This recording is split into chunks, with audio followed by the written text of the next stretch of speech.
Hola, buenas tardes a todos. Aquí estamos más una vez grabando esta videoaula para que ustedes puedan estar enterados de toda la asignatura de toxicología que hoy nos tocaba clase. Entonces, hoy damos continuidad al tratamiento que debemos hacer a los pacientes que estén intoxicados, ¿verdad? En este caso, nosotros llegamos hasta piel y ahora nos toca hablar de la parte de la vía oftálmica y también de la vía digestiva, ¿verdad? Los cuidados que tenemos que tener, cómo actuar cuando nos encontramos, por ejemplo, con un paciente que fue intoxicado, que recibió un producto químico o tóxico en la parte ocular. Entonces, ¿qué cuidados vamos a tener? ¿Cuáles son los pasos que tenemos que tener en consideración? Muchas veces damos prioridades a cosas que no son importantes, ¿verdad? Entonces, esta clase nos va a llevar a saber cómo actuar cuando nos encontremos con ese paciente en nuestro día a día. Puede pasar ya sea en nuestra casa, en nuestro trabajo, en donde quiera que estemos, pues siempre vamos a tener algún caso de un producto. Ay, se me fue en mi ojo un producto con cal, un producto con cemento, porque están construyendo y yo pasé y puff, me saltó un cemento, cal en mi ojo o un producto que sea corrosivo para la mucosa oftálmica, ¿verdad? Entonces vamos a estar hablando, ¿está bien? Aquí empezamos, como le digo, por la vía oftálmica. Algunas toxinas pueden producir efectos locales o absorberse y producir efectos sistemáticos, ¿verdad? ¿Cuáles son efectos sistemáticos? Inflamación, pérdida de la visión si no hacemos el cuidado adecuado. La estructura más vulnerable al dañar por exposición química son la conjuntiva y la córnea. Y si tenemos lesiones en la córnea, pues tenemos ceguera, ¿verdad? Entonces, ¿qué pasa? Tenemos que acudir rápidamente a cuidar de forma adecuada a ese paciente que tiene una lesión en la mucosa oftálmica y que puede, porque de momento no vamos a saber, ¿está afectado la córnea o no está? No vamos a tener esa información de forma inmediata, ¿verdad? Entonces, ante toda agresión tenemos que realizar los cuidados necesarios. En estos casos se debe manejar como una urgencia oftalmológica y requieren inmediata descontaminación con agua, lactato de Ringer. Entonces, mira, es agua, que puede ser el agua que está saliendo por la tornera, el agua que está saliendo del grifo, para que entiendan. Eso se puede usar también, ¿verdad? Si estamos en un centro donde tenemos más recursos, podemos usar lactato de Ringer, solución salina isotónica, ¿verdad? Si la sustancia es un ácido fuerte, la sustancia que le dañó a ese paciente que está delante de nosotros es un ácido fuerte, el lavado debe durar 30 minutos, ¿sí? O si es una base fuerte, ejemplo, como le dije, cal y cemento, durante por lo menos 2 horas. A la mayor brevedad posible debe ser evaluado por un oftalmólogo. Entonces, si estamos delante de un paciente constructor que estaba construyendo y le saltó un cemento en su ojo, un cemento o un pedazo de cal, ¿qué tenemos que hacer? Por lo menos 2 horas. Si es un ácido fuerte, la duración debe ser 30 minutos. ¿Y cómo tenemos que hacer ese lavado, verdad? Con los ojos se deben actuar rápidamente, ya que la córnea es muy sensible. El ojo afectado se tiene que lavar durante 15 a 20 minutos con abundante suero fisiológico, irrigando sin ejercer presión. Sin ejercer presión, ¿qué quiere decir eso? No es que le vamos a poner de frente a tu paciente, imagínense que esto sea el ojo del paciente, que le vamos a estar de frente, le vamos a estar derramando agua para que el chorro de agua le lastime la parte superior. No. ¿Cómo tenemos que hacer lavado? De costado. Tenemos que lavarle para no lastimar de frente y sí de forma que salga esa suciedad que está dentro del ojo, ¿verdad? Ese tóxico que está. sin ejercer presión y utilizando de 2000 a 5000 cc, que sean de 2 litros a 5 litros en cada ojo. Inspeccionando los fondos del saco. ¿Cómo voy a inspeccionar los ojos? Vamos a levantar los párpados para poder observar y realizar el lavado. ¿Está bien? Siempre es necesario la valoración del oftalmólogo, o sea que del especialista, porque nosotros estamos de urgencia. Si somos oftalmólogos, perfecto, pero si no somos, pues tenemos que pedir la ayuda de ese especialista. ¿Está bien? No decirle al paciente, no, ya te hice el lavado, ahora te puedes ir a casa. No. ¿Por qué? Porque un especialista le va a hacer un fondo de ojo, va a hacer una valoración mucho más exhaustiva, más precisa de ese paciente, ¿verdad? Porque muchas veces por fuera vemos que no hay nada, pero el daño fue más profundo y el oftalmólogo es el único que puede hacer esa evaluación. Entonces, siempre que hay lesión a nivel de ojo, el oftalmologista se considera una urgencia oftalmológica, ¿está bien? Entonces, disminución de la exposición ocular. Aquí vemos una que se está lavando, ¿verdad? Ella de por sí sola, pero no es la forma correcta porque el chorro va a entrar directamente. Es lo primero que va a hacer, sí, ¿verdad? Pero no es de forma correcta. ¿Por qué? Porque el chorro le viene directo. La forma correcta es esta, ¿verdad? Ponerle el paciente de lado y empezar a derramarle jeringa. Me van a preguntar, ¿y si no tengo jeringa ni que sea con algo, pero derramarle de forma que esa suciedad empiece a salir? Irrigar los ojos antes del traslado al centro asistencial. Primero vamos a lavar ese ojo y después vamos al centro asistencial. Entonces separar los párpados y lavar con abundante agua o suero fisiológico por 20 o 30 minutos, como mínimo 20 a 30 minutos, ¿está bien? No intentar neutralizar o aplicar ninguna sustancia en el ojo. Es importantísimo no decir, mira, está irritado, le voy a poner un corticoide, le voy a poner un antibiótico, le voy a poner... No, gente, no debemos neutralizar esa acción. Debemos que lavar con agua, abundante agua o suero fisiológico. ¿Está bien? No considerar el traslado al hospital más importante que la irrigación. Ahí es donde me quiero detener. ¿Por qué? Porque muchas veces estamos en un puesto de salud, estamos en un campo, en cualquier lugar, tenemos un paciente que se le cayó algo corrosivo, un ácido fuerte en el ojo, se le cayó, como decimos, un ejemplo claro que más hay por ahí es el cemento y la cal, por ejemplo.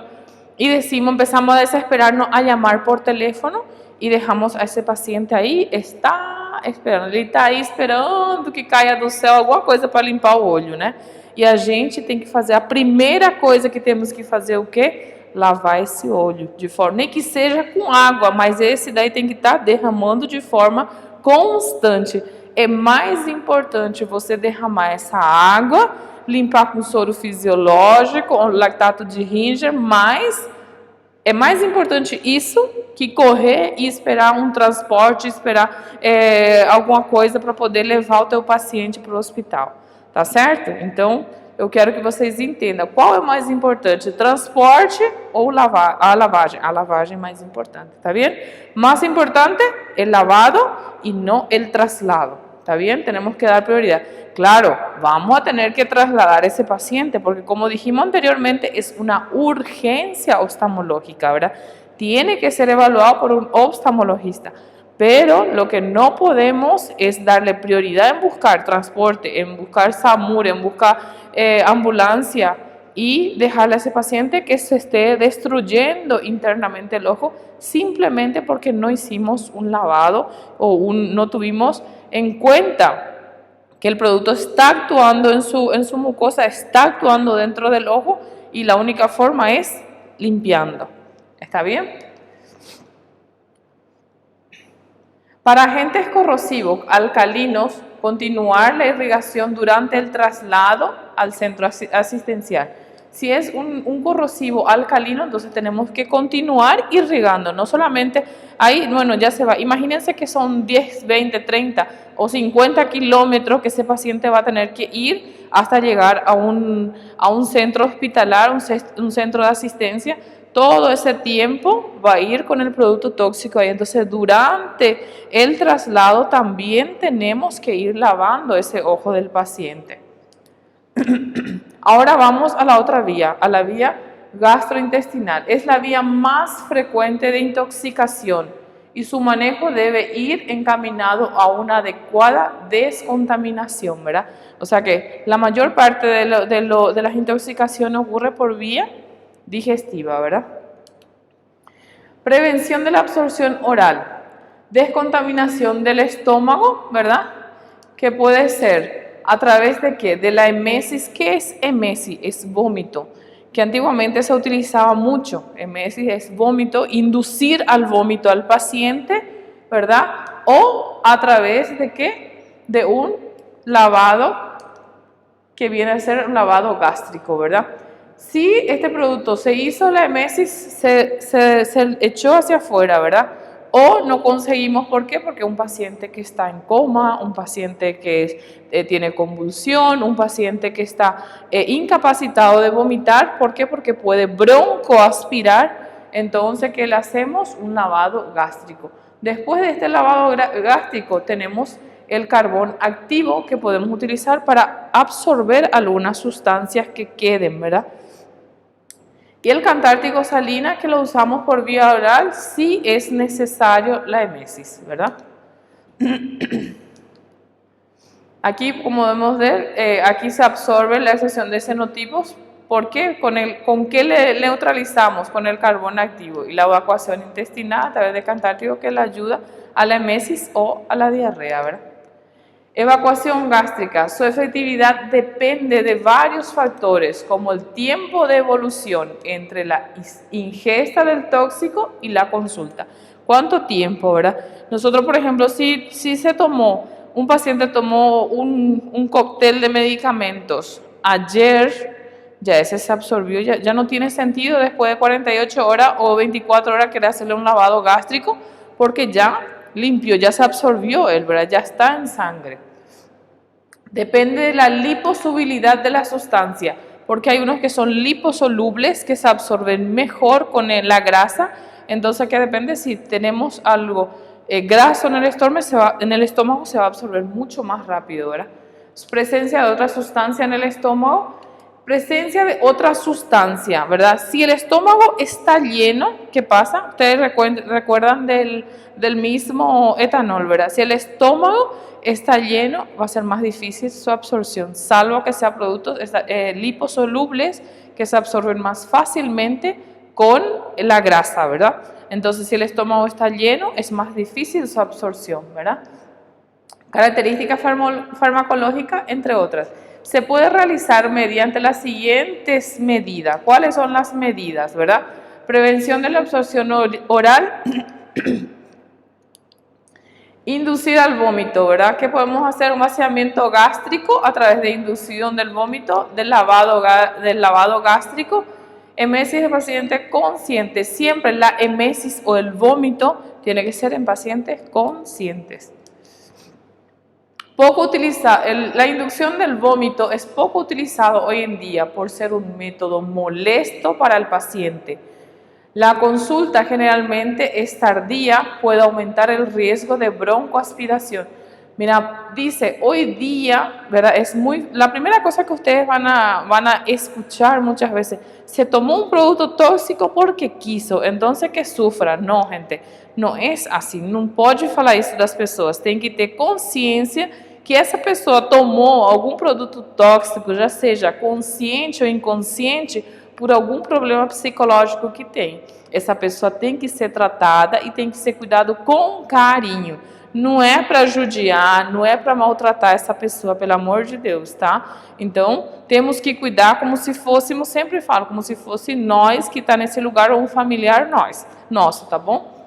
Então, não podemos utilizar Inducción del vómito en un paciente que esté inconsciente, ¿verdad? Porque es primero que es molestoso y puede broncoaspirar. Aspirar. ¿Qué es broncoaspirar? Quando ele vai expulsar para fora, ele faz assim, como está inconsciente, né? Então essa sujeira vai para o pulmão e produz uma pneumonia, né? Química, ¿verdad?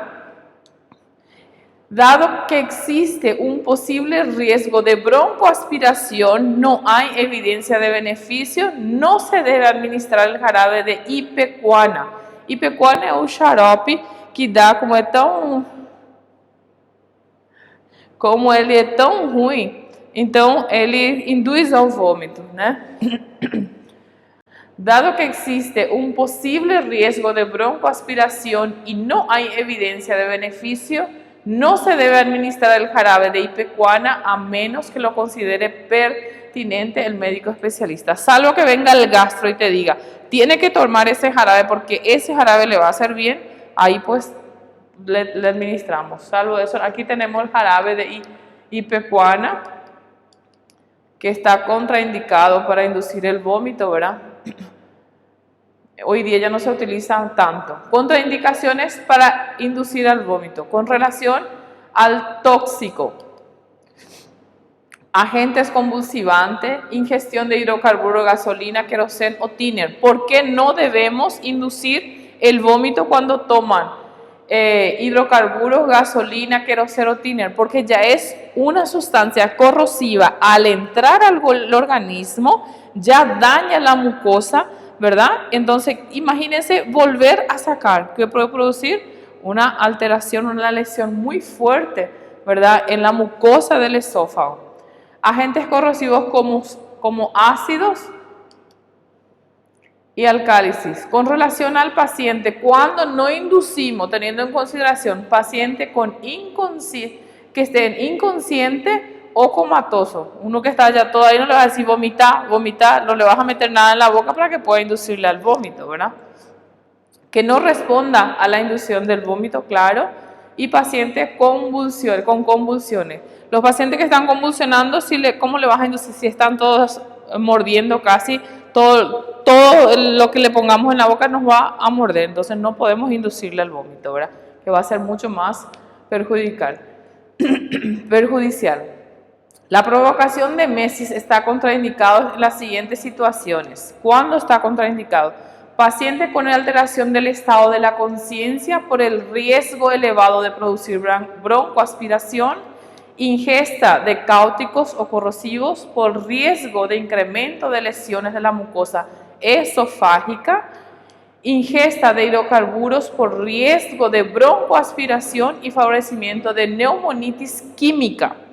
Y pacientes mula. ¿Qué quiere decir paciente mula? Aquí en la frontera existe bastante. Pacientes que toman alguna sustancia química para transportar. Hay muchas mulas que llevan cocaína en el estómago y en otros lugares, ¿verdad? Entonces eso no le hay que inducir a vomitar. ¿Por qué? Porque puede explotar y hacerle un daño tremendo. ¿Está bien? Entonces no está indicado. El lavado gástrico es la principal medida de descontaminación en la intoxicación aguda por vía oral. Es el más utilizado, ¿está bien? Es más efectivo si se realiza durante la primera hora en la primera hora, ¿verdad? Post ingesta. Tomó y en la primera hora ya realizamos. Esto indica en ingesta masiva de sustancias particularmente peligrosas, ¿verdad? En los casos de tóxico que pueden tener absorción lenta, se recomienda practicar el lavado gástrico, aun si ha pasado más de 6 horas.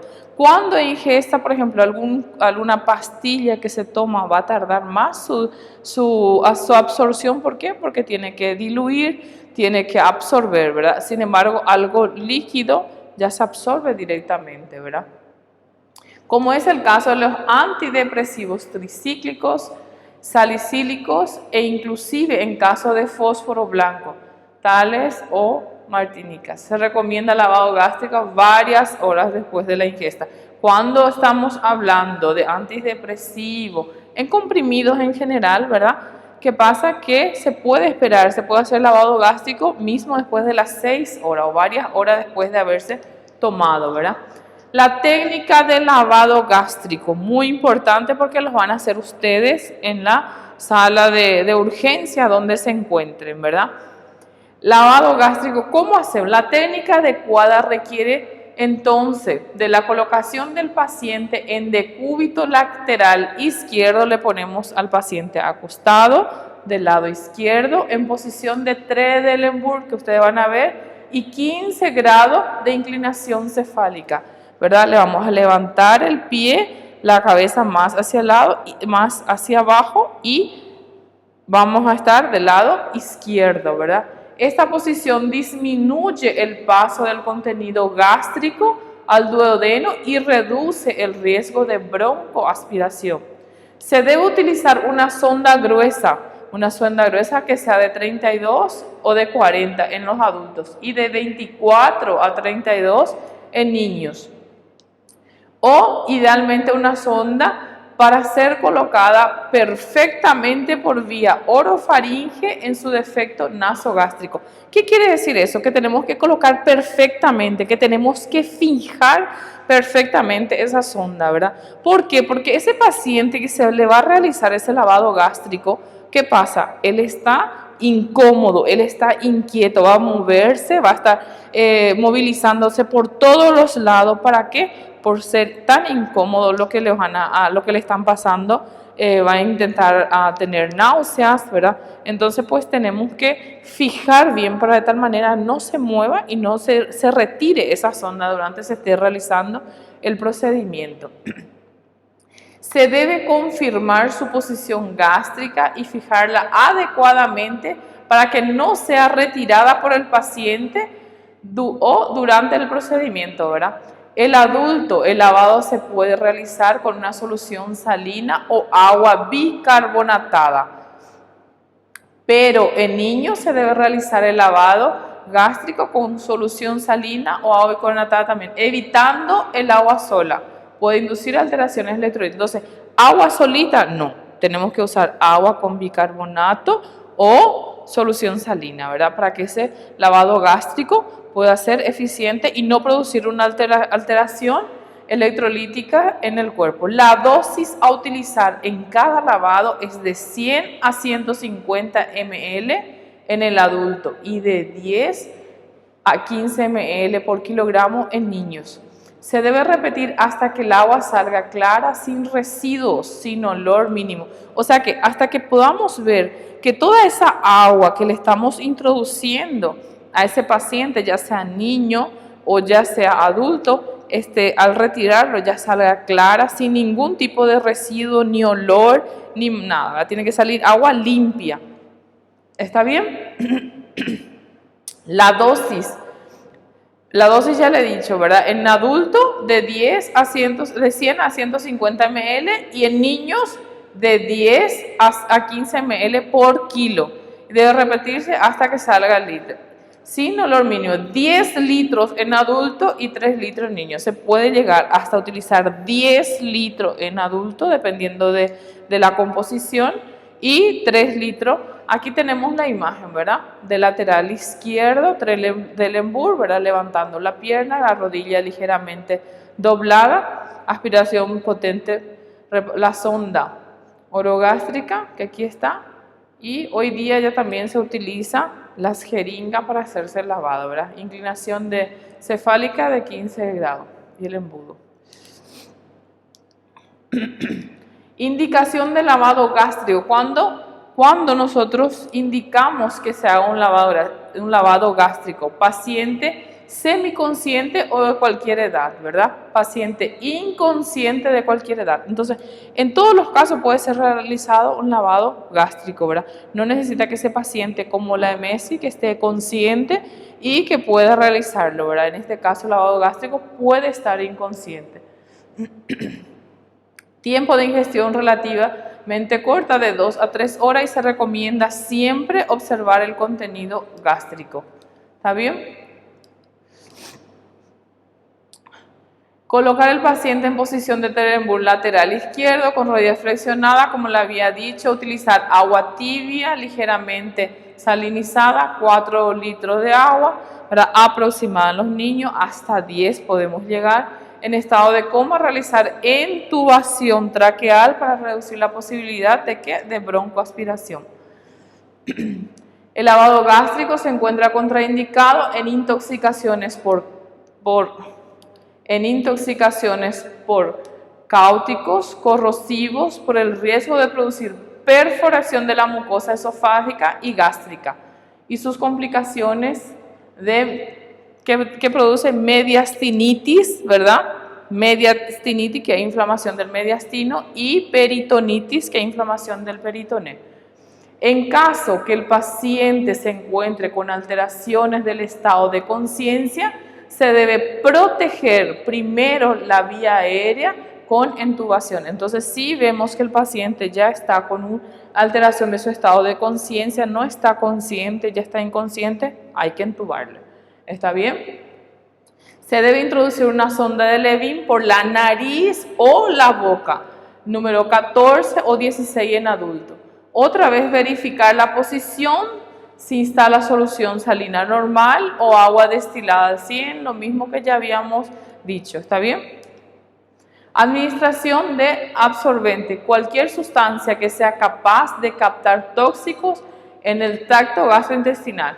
Se considera como absorbente. Cualquier, no, por ejemplo, el carbón activo, tenemos uno que es muy utilizado, ¿verdad? ¿Cuándo utilizamos el carbón activo? Cuando absorbe y trabaja el carbón activo y cuando no. Sustancia no absorbida por el carbón activo, que no adelanta utilizar si fue la intoxicación, si fue por cáustico, cianuro, etanol, etiliclor, hidrocarburos, hierro, metal y lítico. En estos casos no adelanta usar el carbón activo, ¿verdad? ¿Por qué? Porque no absorbe.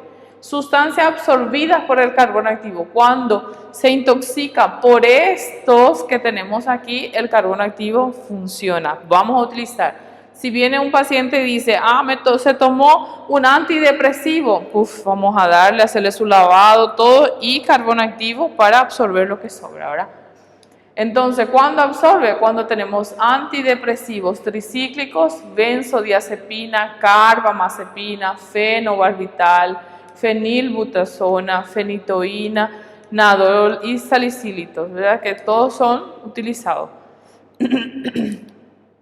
Aquí tenemos las manifestaciones clínicas, ¿verdad? Diagnóstico clínico del paciente intoxicado. Manifestaciones digestivas y fenotipos. Si viene un paciente, esto es un cuadro de resumen que quiero que lo tengan bien presente para hacer un buen diagnóstico. Ojo con esto. Si viene un paciente con dolor y úlcera bucal, faringea y lingual, estamos frente a un paciente que pudo haber tomado una soda cáustica, ácidos fuertes o alcálisis. Entonces, si viene con dolor, ulceración en la boca, ¿por qué? Porque es un producto agresivo y desde la boca te va a quemar, ¿verdad? Cialorrea, ¿qué es? Es salivación. Órganos fosforados, carbamapatos y cáusticos. Sequedad bucal, puede estar intoxicado, ¿por qué? Por anticolinérgicos. Hipoperistaltismo intestinal. Hipo es disminución, ¿verdad? Cuando hiper es aumento del peristaltismo intestinal y hipo es disminución. Aquí estamos hipo. ¿Qué va a ver aquí? El famoso, estou constipado, no vou no banheiro faz 5 días. Entonces es hipo, ¿verdad? Este es con anticolinérgico. Hiperperistaltismo intestinal, que serían las diarreas, órganos fosforados y carbamatos. Aquí tenemos taquicardia. Viene un paciente que está el corazón acelerado. ¿Qué puede haber tomado? Anticolinérgicos, salicilatos, simpático-miméticos. La teofilina se usa para inhalar y pacientes asmáticos y antagonistas beta-adrenérgicos. Bradicardia, el corazón está casi parando, no para, mas está quase, es bradicardia. ¿Qué puede haber tomado? Beta bloqueantes, antagonistas del calcio, órganos fosforados y carbamatos también. Arrítmico, el corazón está parou, não tem um ritmo, está arrítmico, então pode haber tomado digitálicos, ¿verdad? Fenoticidas simpáticos miméticos, ¿verdad? Cuando la presión está elevada, puede ser simpático mimético y MAO y anticolinérgicos. Hipotensión, bajada de presión, hipnóticos, sedantes, bloqueantes, adrenérgicos, antagonistas del calcio y vasodilatadores, ¿verdad? Se dilata los vasos sanguíneos, baja la presión. Inestabilidad y vértigo, hipnótico, sedante, etanol. Coma, hipnótico, sedante, ya a dosis mucho más. Ustedes se acuerdan del coma etílico, ¿verdad? Aquí tenemos etanol, paciente que se pasó tomando, entró en un coma etílico, pues ¿cómo va a estar? Convulsiones, puede ser teofilina, simpático mimético, puede ser la cocaína, anfetaminas, todo esto va produciendo convulsiones, ¿verdad? Delirio y alucinaciones, anticolinérgicos, simpático miméticos, ¿verdad? Aquí tenemos otras manifestaciones clínicas, hipotermia, disminución de la temperatura del cuerpo. Puede ser por el etanol, hipnótico y también sedante. Por eso es importante, ustedes ven que el etanol está en varios lugares, los hipnóticos también. ¿Qué tienen que ver? Interrogar a su paciente. ¿Qué han hecho? ¿Qué has tomado? Escuchar e interrogar a su paciente o al acompañante, ¿verdad? Hipertermia, anticolinérgico y salicilatos, ¿verdad? Paralisía muscular, ¿qué puede ser tomado? Botulismo, órganos fosforados, carbamatos y una serie. Fasciculaciones musculares, ¿qué es fasciculación muscular? Aquel temblor que aparece en el paciente, no sabe por qué, pero está tembloroso. ¿Qué produce eso? Órganos fosforados. Síndrome muscarínicos, órgano fosforado también. Síndrome anticolinérgico, la atropina produce eso. Antihistamínicos también, antiparkinsoniano también. Síndrome simpático miméticos, está la cafeína, la cocaína y anfetaminas. Aquí tenemos varias cosas. Este es un esquema que ya le había dado a ustedes. Y entonces aquí lo que necesito es que vuelvan a leer. ¿Cómo? ¿Qué tenemos que hacer? Estabilización de este paciente, presentación de la absorción, tratamientos específicos, incremento de la eliminación y terapia de soporte, ¿verdad? Aquí tenemos el ABC de toxicología que nosotros ya le había dado a ustedes y va a estar disponible en la plataforma para que ustedes puedan tener un excelente estudio y que entonces no digan la profesora no nos dio, ¿verdad? Entonces está todo en la plataforma, espero que aprovechen al máximo y estudien, porque después de esto seguro que vamos a tener nuestros exámenes, vamos a tener cualquier duda que tengan. Estoy en contacto con Silvia, que es la representante de ustedes, ella tiene mi teléfono personal, entonces cualquier duda que tengan les pido que estén entrando en contacto para aclarar lo que sea, ¿está bien? Muchas gracias y hasta la próxima.